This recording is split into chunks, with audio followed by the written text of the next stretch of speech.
কবিতা বলতে চাইছি। কবিতার নাম মানুষ, লেখক কাজী নজরুল ইসলাম।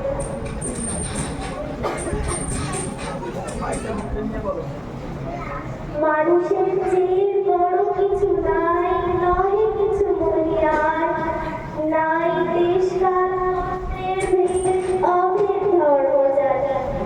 সব দেশে সব কালে ঘরে ঘরে মানুষের খ্যাতি।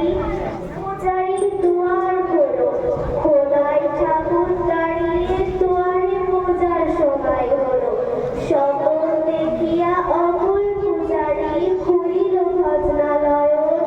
দেবতার পরে আজ রাজা রাজা হয়ে যাবে নিশ্চয়। জীর্ণ বস্ত্র শীর্ণ গাত্র খোদার কণ্ঠহীন, ডাকিল কাল তার হলো বাবা, খাইনি গো শান্তি। সহসা বন্ধ হলো মন্দির, ভোগায় ফিরিয়া চলে। তিমির রাত্রি কোন সুরে তার ভোগার বাণী চলে। ওই ইয়াসিনকে ডেকে দেখান, সে আরো সত্যি ভালো হবে। আমি বুঝিল তো তোমার নয়। মসজিদে কাল শিরনি আসিল,